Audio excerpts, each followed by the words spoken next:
to biology video lectures with Akerele Oladimeji Philip. It's good to be back with you. We move on to endocrine glands, which is the part 4, or let me say part 5 of homeostasis, which is regulation of internal environment. All right. Now, endocrine glands are ductless glands which secrete hormones directly into the bloodstream. Why do we say directly? Because they don't have ducts. So some book we call them ductless. Now, hormone is a chemical secreted by an endocrine gland into the bloodstream and carried to a target organ or cell, as the case may be. And where is it carried? Through the bloodstream. It's secreted into the bloodstream, then from bloodstream it goes far. Now, looking at the diagram down here, you see that we have two glands on this side here. You can see types of glands. Now, this gland here is an exocrine gland that has a duct through which things goes in and out. Example of that I can reckon with is the salivary gland we have here. We have parotid gland around here. But this is an endocrine gland that its secretion diffuses. Let me zoom that out. You can see that here now, the endocrine cells. So the secretion diffuses into the bloodstream directly, unlike the one we have exocrine gland where it goes out through a duct. All right. Also, you see here that you can see a secreting cell here. You can see it secretes its contents into the bloodstream. Then from the bloodstream, it goes to reach the target cell, and the target cell has what we call receptors on its surface. All right. So basically speaking, endocrine gland has no ducts, so they diffuse from their cell surface into the surrounding, from the surrounding fluid into the bloodstream. Then it's taken to the specific site where it is needed. As we move on, you get to understand how or what the sites where the hormone gets to work. Now, it's good to know for us that the endocrine gland or endocrine system, alongside with the nervous system, are responsible for the what? Coordination of the entire body. These are the two most important systems that makes us who we are, aside genetics, aside heredity. All right. Now, what are properties of hormones? Yeah, number one is they travel in the blood. Of course, I said the gland that secretes them don't have ducts, so they are secreted into the bloodstream, then carried by blood vessels. Now, it is effective in low concentration. Yes, when hormones are secreted, they will work more in a place where they have lower concentration of that. Most of them, that is talking about negative feedback. So bear in mind that the moment the hormone level at a site is lower, it's easier for us to understand diffusion, that substances move from area of higher concentration to lower concentration until there's a balance. Now, it means that when you have a site, this is environment A, environment B, and you have little hormones here and you have more here, which is the site of secretion, it easily flows down here and to work. But if you have more hormones here, it can actually repel the ones coming in a way. All right. So each hormone works with a specific receptor. Yes, that's what I'm saying. For an hormone or a hormone to work on a particular structure or organ, there must be a receptor of that organ, of that hormone on that organ. So that's why even when the hormone is secreted into the bloodstream, there are specific place that hormone will go and act, because there are receptors for that hormone on that tissue, on that organ, as the case may be. All right. So it has its effect on target site, which is mostly away from the reproduction site. All right. For example, adrenaline secreted from the adrenal gland is transported to the muscles, which is far away from where it is produced. Then it is a small soluble organic molecule. It could be water soluble, it could be fat soluble, basically. So, but they are soluble organic molecules. All right. Now, What are the various endocrine glands we have in our body? We have the hypothalamus, the pituitary gland, which is divided into anterior and posterior, the pineal gland, the thyroid, the parathyroid gland, the adrenal cortex, the adrenal medulla, the pancreas, the ovary, and the testes. These are the endocrine glands we have in our body. However, there are some local tissues that still secrete some hormones such as prostaglandin. All right, so these are the main endocrine glands we have in our body. So this diagram here is just to show us the location where they are found. This is very, very, very important for us to get, because sometimes in our examinations we might be asked to say the name of the hormone coming from a part. So if you don't even know, because if you don't know the name of the gland, how you get to know the hormone is secret. So basically speaking, here you can see the hypothalamus here. Around here you can see that here, this hypothalamus. Below it you have the pituitary gland, then you have the thyroid gland here, then it has the parathyroid gland behind it. Of course, as we move on, I will show you each of these separately, but it's good for us to know where they are found. Now you can see adrenal gland on top of the kidney, you can see the pancreas, you can see the ovary and the testes. Now please, I want you to pay attention to something here. This is not all the endocrine gland there is. Please, there are other ones. You have an endocrine gland around here that secretes some hormones. Around, we have thymus gland there that secretes thymosin, and okay, we also have pineal gland in the brain that secretes melatonin, and some other ones that are not mentioned here. But these are the basic major ones. All right. So let's start with the hypothalamus. So hypothalamus is found in the forebrain. It's part of the forebrain. It controls the pituitary gland via releasing hormone. So you can take note of the fact that you can see on top of here, this is the hypothalamus. Below it, directly below it, is what? The pituitary gland. So it controls it by giving it instruction through group of hormones called releasing hormone. Releasing hormone are secreted from the hypothalamus to the pituitary gland to tell it to secrete its hormones. All right, so it controls the pituitary gland. Also, it is the site where oxytocin and antidiuretic hormone are formed, but they are stored in the posterior pituitary gland. Please bear that in mind. Of course, if you are asked where are oxytocin and ADH found, you can say posterior pituitary gland, but bear in mind that they are actually formed in the hypothalamus. Please, that is very vital. All right, so the hypothalamus is the one controlling the pituitary gland via releasing hormone. Those hormones are about 10 of them, but there are about, I didn't mention that in this video. So then let's move on to the pituitary gland. Now, like I already talked about the fact that, okay, we have the hypothalamus up there. Hypothalamus is up there. Then we have the two parts of pituitary gland, which is the anterior and the posterior. Now the posterior secretes 2 hormones, and the anterior secretes 6 major hormones. I said 6 major hormones.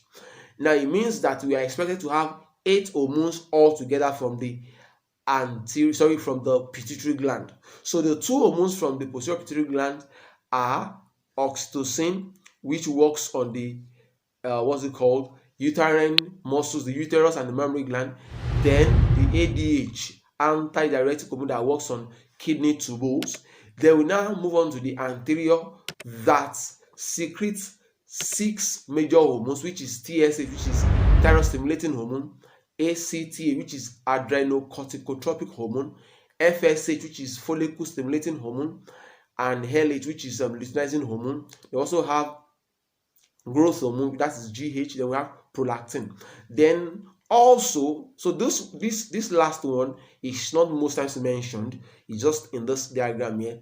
That's endorphins. Endorphins help us to overcome pain. When they are released, it reduces ability for us to feel pain. All right, and also release when we are happy, so to say. So basically speaking, these are the hormones from the anterior pituitary gland. These are the hormones from the posterior pituitary gland. It's very important for you to know where they work. Of course, I will still talk about them one after the other. All right.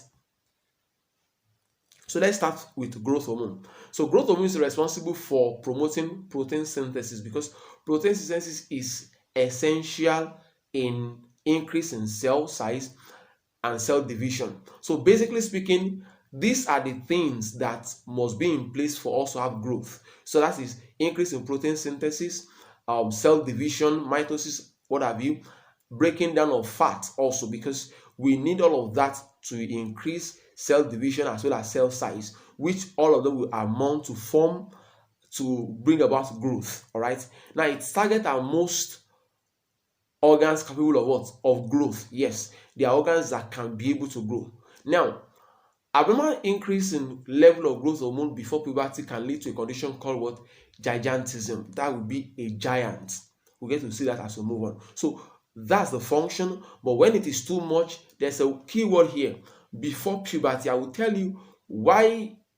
What is the effect? What's the difference between too much of growth hormone before puberty and after puberty? There's a difference in the way it works. I'll get to understand as we move on now. So that is what happens. So there will be too much of, when there's too much growth hormone before puberty, you have gigantism, which is a giant. And this is a condition characterized by excessive increase in stature, about 7 to 8 feet tall, and can be hyperglycemic.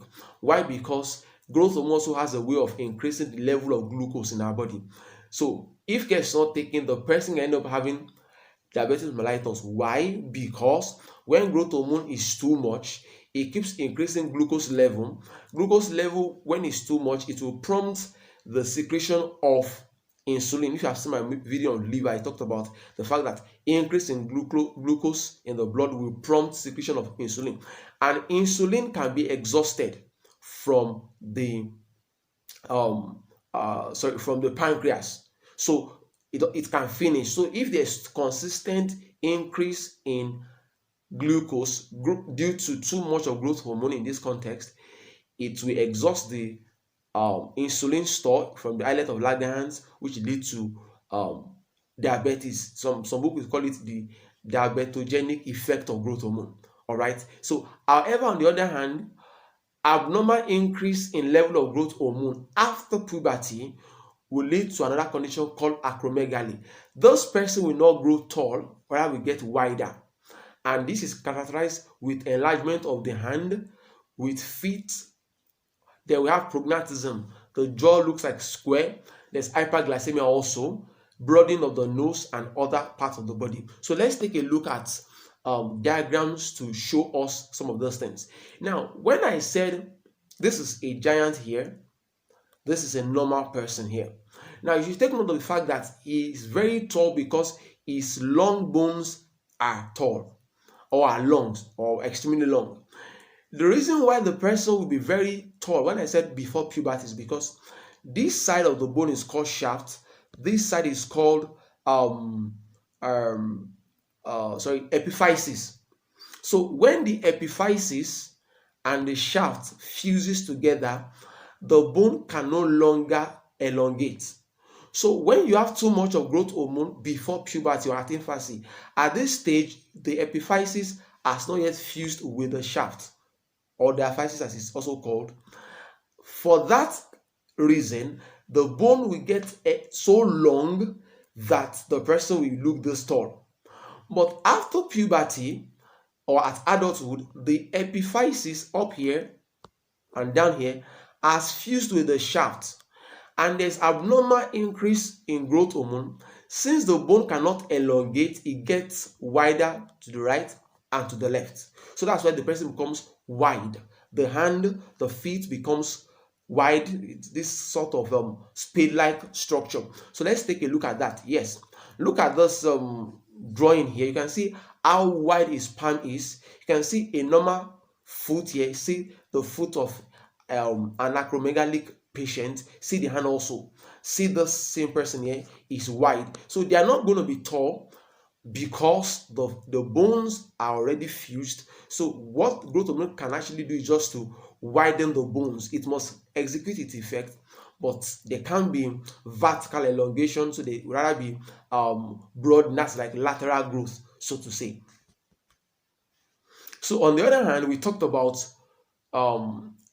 about the increase in growth hormone both before and after. Then now we look at abnormal decrease in the level of growth hormone at infancy or before puberty. Now this will lead to dwarfism. You have a dwarf, excuse me. Now this a condition is characterized by what? Short stature, about 2 to 3 feet tall. The head is disproportionately larger compared to the body. Those are the two features they have. Let me zoom this out for us to see. You can see this cute family. I don't know if they actually husband and wife with their kids, and this child looks like a dwarf also in a way. I'm not sure about that, but the face look mature than the size. Then looking at this, also this old man in this other picture is a dwarf. You can see the head is a bit large, and you can see him almost the same height as those children. So basically speaking, you see that they have short limbs, short stature, but the head is big. And let me say at this point, a lot of people tend to think that dwarfs are sterile. No, they are not. The only thing affected here majorly is their growth hormone. Now, bear in mind also that we have types of dwarf. There are quite a number of them.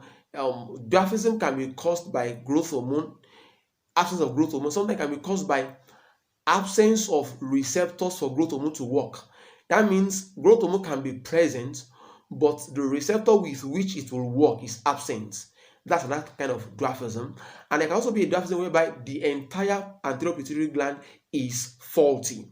That kind of person might have can be sterile, because FSH is also affected, because it's the entire pituitary gland that's being affected here. So, but if this dwarfism is just due to growth hormone, the person is going to be fertile, because it's FSH that we get to know what that do later. You get to see that it's not affected, so it's just stature that's affected. All right. So let's move on to the other hormones, the follicle stimulating hormone and the luteinizing hormone. These two hormones are collectively called gonadotropins. Why? Because they execute their function mainly on the ovaries and the testes, which are the gonads, hence the name. Now, FSH is responsible for what? Maturation of follicles in the female and spermatogenesis in the testes. So you should know that means, of course, the name is called follicle stimulating hormone. So it causes the follicles in the ovaries to grow. You can see that happening. You can see groups of follicles growing. Then the largest one, which is the Graafian follicle, will rupture to release its egg during a process called ovulation. All right, so bear that in mind. So you can also see the testes at the other side here. Now, LH, which is luteinizing hormone, is responsible for ovulation and secretion of estrogen and progesterone from the corpus luteum. Now, what do I mean? That corpus luteum is the structure left. You can see this large guy here that is shedding. This the largest follicle there. Once it releases egg, the remaining part there, if that egg is fertilized, is called corpus luteum. So the corpus luteum will secrete estrogen and progesterone also. That can actually even keep the fertilized egg, but that's the talk for reproductive lecture. So basically speaking, LH helps to bring about ovulation, then for the follicle to secrete its hormone. Now let me say it here. The actual structure that secretes estrogen and progesterone are the follicular cells.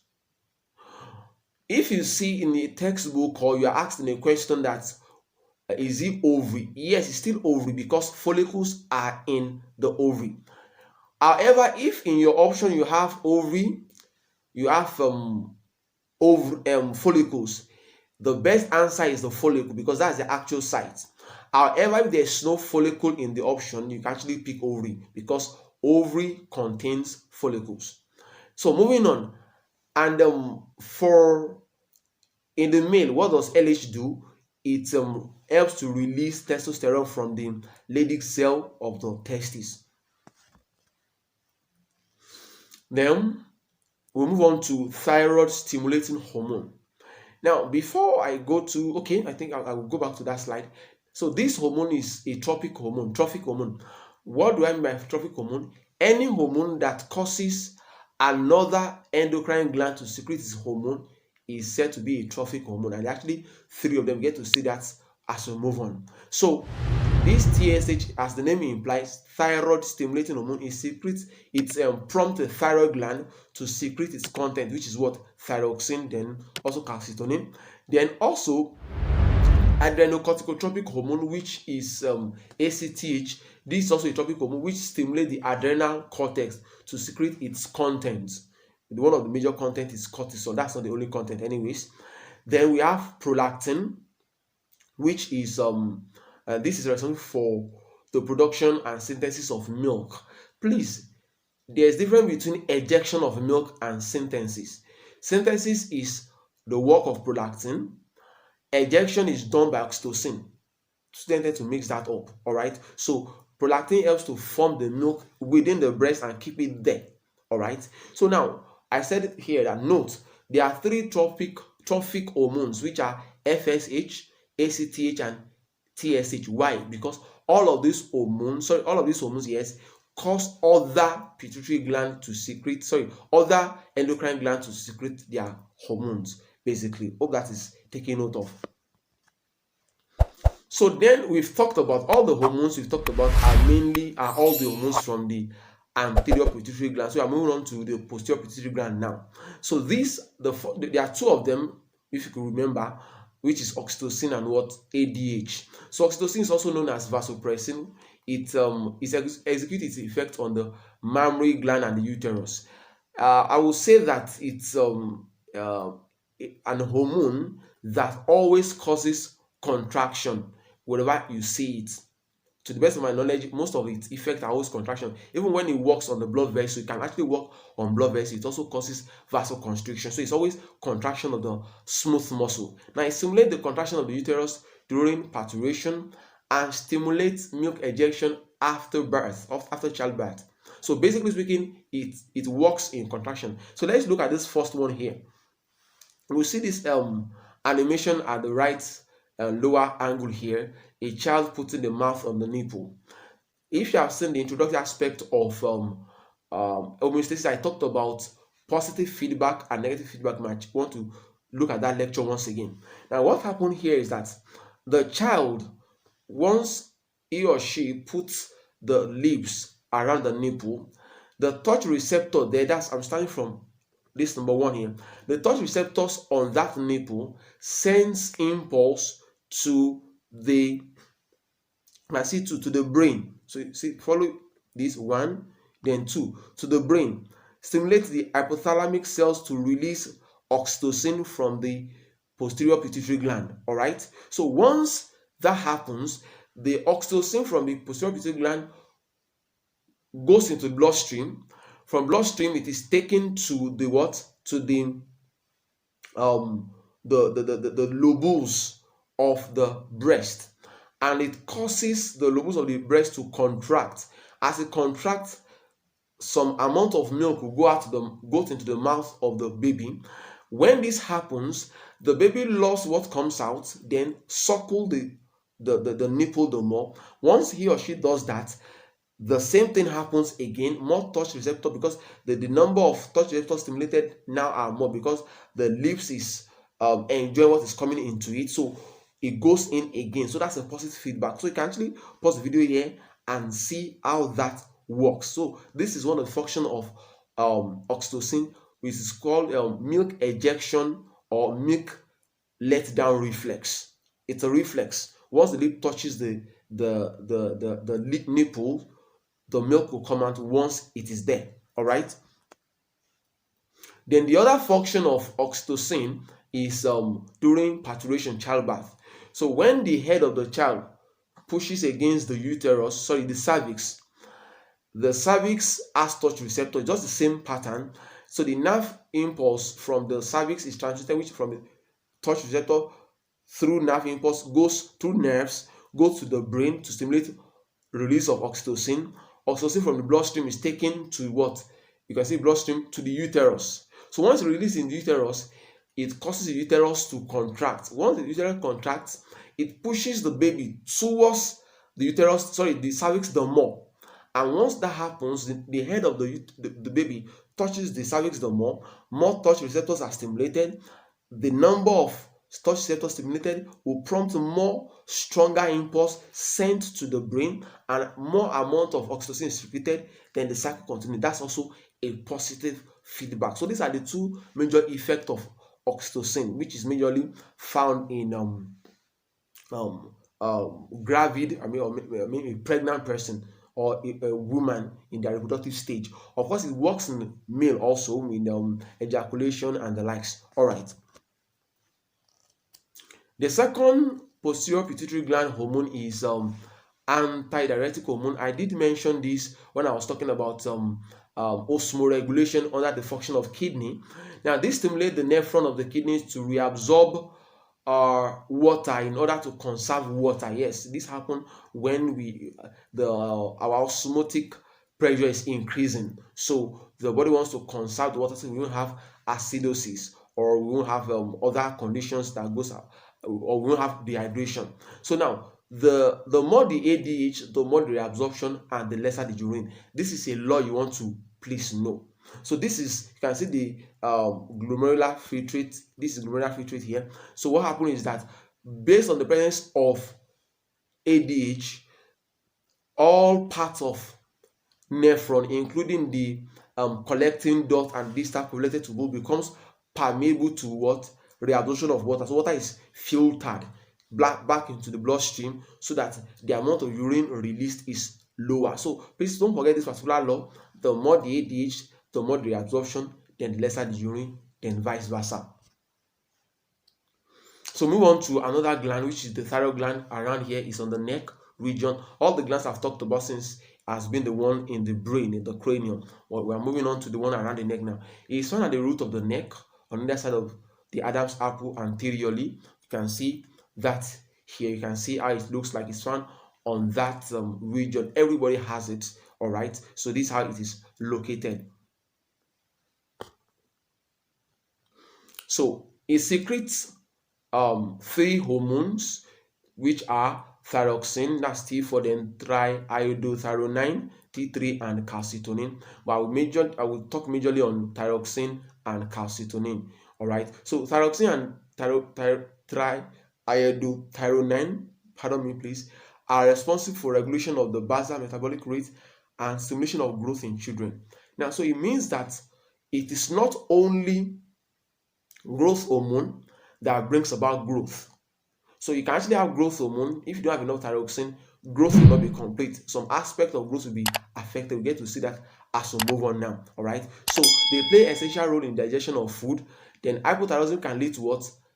Constipation, because when you don't have enough thyroxine on the body, it can actually affect the rate at which food is digested. All right. So also thyroxine is essential to trigger metamorphosis in amphibians. Yes, as a matter of fact, when tadpole to all those stages of amphibians metamorphosis, thyroxine is very, very important. Sometimes it's used by endocrinologists to study hormones. In fact, one of the subjects specimen they use is frogs and toad, basically because of this. They secrete some hormones by themselves, and the body can actually work with that. But don't forget this particular point. That's why I wrote it this way.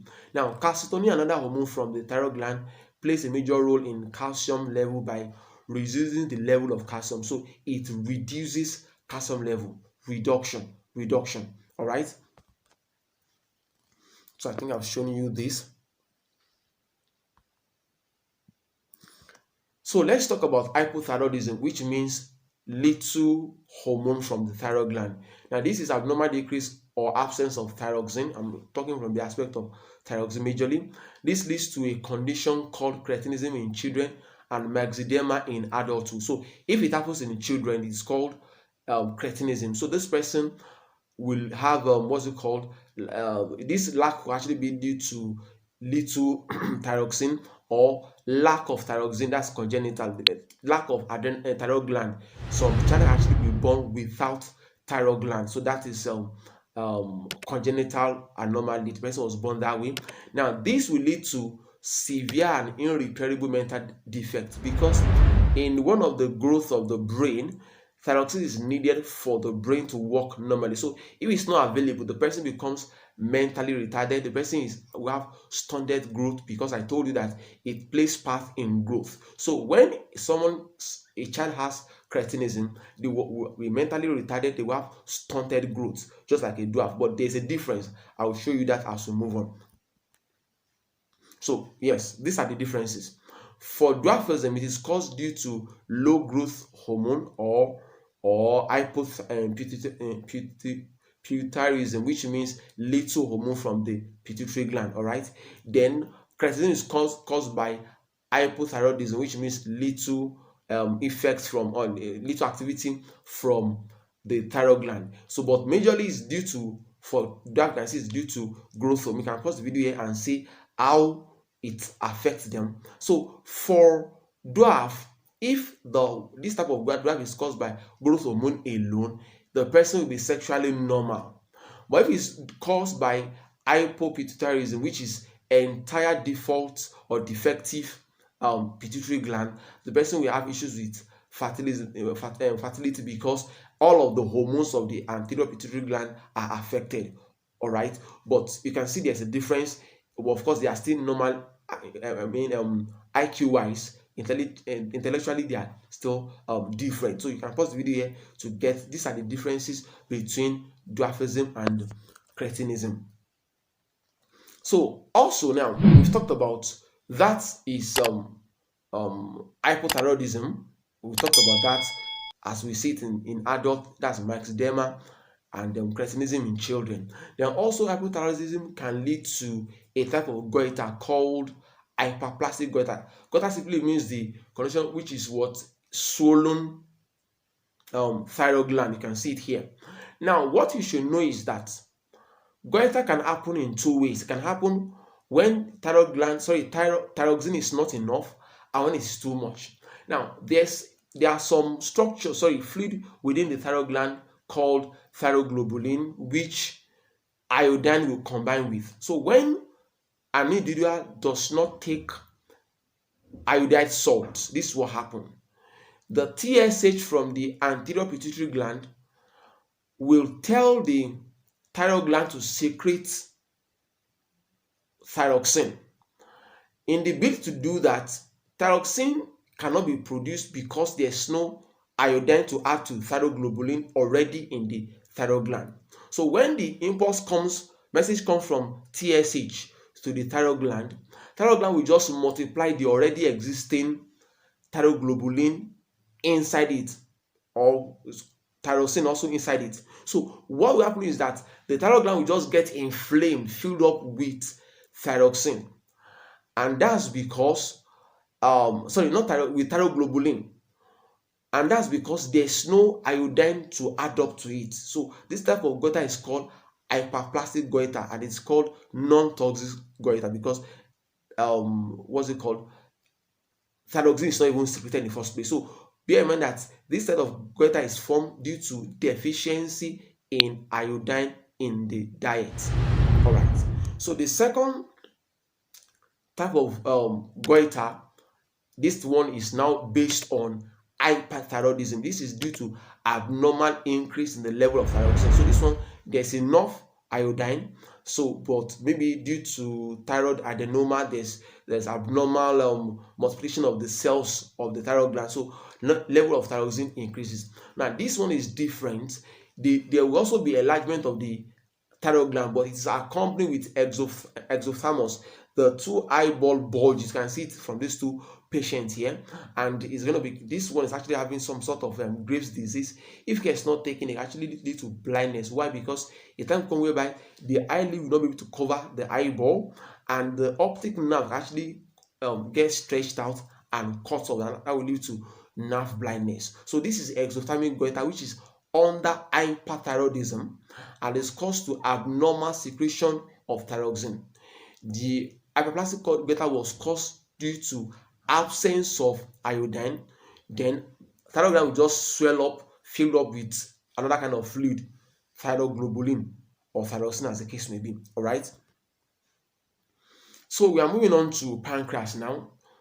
Now, the pancreas is a a gland that has two entity. It functions as an exocrine gland. That means it has ducts. It also functions as endocrine glands. That means it secretes hormones. So it's located within the loop of the duodenum. You can see that from this diagram here. So the endocrine function is executed by its islet of Langerhans. There are some cells within it called islet of Langerhans. It's named after the discoverer, and that cell secretes insulin, glucagon, and somatostatin. For this lecture, I will just talk about insulin and glucagon. All right. So basically, so the insulin is secreted from the beta cells or B cells. Some books will call it B cells. The glucagon is secreted from the alpha cell or A cells. The somatostatin is secreted from the D cells or delta cells. All right. So let's move on. So what's the function of insulin and glucagon? The two hormones work antagonistically, means one lifts something this way, the other one goes the other way. So what happens is that insulin helps to convert excess glucose into what? Glycogen, and increases the uptake of glucose and amino acid by body cells. So the aim of insulin is just to reduce amount of glucose in the body cells. All right, in the blood, I mean. So the aim is, okay, just find a way to keep keep glucose where it can be, so that there can be reduction in number of amount of glucose available in the body cell. Then we also have glucagon. That one increases it. So when glucose has been stored as glycogen in the liver and the skeletal muscle by the effect of insulin, when the body or the blood glucose level has dropped, what will happen is that glucagon will go to withdraw that. I think I also explained the same cascade in when I was talking about metabolism of carbohydrates under liver. All right, so it's the same kind of explanation. So glucagon will just help to convert the stored glycogen back to glucose. All right, so that's how they work antagonistically. So let's take note of what happens if glucose is consistently high. That will lead to a condition called diabetes mellitus. Now, this is a condition characterized by what? Consistent high. Now, when I say consistent, because when you just finish taking a meal, it's going to be high. Glucose will become high, and that's what will even lead to the secretion of insulin. But when it's constantly high, that is going to lead to a condition called diabetes mellitus. And what happens is that it happens in two ways. It's either the person has exhausted the amount of insulin. When that happens, we call that insulin dependent diabetes mellitus. That is IDDM. All right, that means it is due to the fact that insulin has been exhausted. And I think I said that at the beginning, that when I was talking about growth hormone, it can be exhausted. That growth hormone can stimulate glucose in the body cells. So if that happens, you can actually finish the insulin. Then another one that can happen is that there can be lack of response of body cells to insulin. So insulin can be present, but when this body cell does not respond to insulin, it's as though it's not there. So glucose will also be high, and that will lead to what we call non-insulin dependent diabetes mellitus. That is NIDDM. So these are the different types of diabetes mellitus we have, and it's due to insulin in one way or the other. So most of the time, people manage it. Of course, you have to read your they have to take sample of the sugar level. Then sometimes people have to take insulin injection, because since the body cells, this one can be done by someone having insulin dependent. The person already, the cells are responding to insulin, but he or she has exhausted the insulin, so the person can actually use insulin injection. All right, so this one you are seeing here is for someone that has insulin dependent diabetes mellitus. So we're rounding off. So we'll move on to parathyroid gland. Now these are 4 small glands found on the thyroid gland. You can see that here. If you take the thyroid gland this way, then you turn it the other way around, you see 4 glands found at the 4 poles, or at the poles of the thyroid gland. So they secrete parathyroid hormone, or some books will call it parathormone, which helps to increase calcium level of the blood. So they do that in 3 ways: by reabsorption of what? Calcium from the bones into the bloodstream. Then by absorption of calcium from the GIT, from the gastrointestinal tract, then also the absorption of calcium from the renal tubule. So their own effect, its own effect is to increase amount of calcium as opposed to calcitonin, which is meant to reduce it. So we move on to the adrenal gland, which is the otherwise called suprarenal gland. It's found on top of the kidney. Now this gland is it has two layers. Majorly, it has the cortex, which is outside, and then the medulla, which is inside. So the cortex secretes a group of hormone called corticosteroids or corticoids, and a minute quantity of sex hormones, and those sex hormones are the androgen, which is testosterone, estrogen, and progesterone. So you should know now at this point that every human being has both hormones. Both, as I'm here, I'm a male, apparently I have estrogen and progesterone in me because my adrenal gland, the cortex part, secretes this hormone. All right. So then the corticosteroids are further divided into mineralocorticoids. Example of that is your aldosterone, and glucocorticoid, which is cortisol. Now the inner layer of the adrenal gland, which is medulla, secretes adrenaline, which is otherwise called epinephrine. Adrenaline simply means that's British spelling. Epinephrine is American spelling. All right, and also dopamine. So these are the three hormones: adrenaline, noradrenaline, and dopamine. So this is the adrenal gland on top of the kidney. It has two layers. You can see the adrenal cortex outside. You can see adrenal medulla inside. Then the adrenal medulla, cortex, is the one divided into the following: the glomerulosa, fasciculata, and reticularis. That's for advanced level, so to say. All right. So I actually pause the video to take a look at that again. So what is the function of aldosterone? It's responsible for what? Reabsorption of sodium and excretion of potassium from the renal tubule. So I said it in kidney, when I was talking about kidney, that the reabsorption of sodium and some other elements is dependent on some hormones such as aldosterone. So aldosterone is referred to as life-saving hormone because it helps us to, stay alive. Sodium and potassium are very important constituent of the ECF, that's extracellular fluid, and ICF, intracellular fluid. So it helps to regulate them within a very narrow limit. All right, so it's very important. So we call it a life-saving hormone because it regulates its presence. Also, we have cortisol, which is responsible for what? Withstanding stress. Cortisol is very important. Some experiment was performed many years ago that when they remove adrenal cortex from a dog, a little stress killed that dog because of the absence of adrenal cortex that secretes cortisol. All right, I can't actually go into full details of how the experiment went, but cortisol helps us to withstand stress. So it's called a life-protecting hormone. Then we move on to adrenaline, which is a neurohormone. Why is it called a neurohormone? Because I'm mentioning it now under endocrine gland. I will also mention it when I get to nervous system, because it works as a neurotransmitter and as also as an hormone. All right, so it is called an emergency hormone. It is secreted when we want to fight or fight. So it's called a fight and flight hormone. So it helps us to escape danger and the likes. So this is how it works. So you can pause the video here to look at what it does. So it helps the pupil to dilate so you can see vividly. It increases breathing. So breathing rates, is the aim is to get more oxygen, and the more the oxygen you have, the more you can have respiration taking place, breaking down of glucose to release energy. Then heartbeat increases. The faster the heartbeat, the more blood circulates around the body. Then you increase sweating can happen. Then there is no excretion or digestion. Everything ceases at that same time. That the muscle of the limbs are what's more tensed, are more strengthened, so they can be able to run. So these are the effects of adrenaline, basically.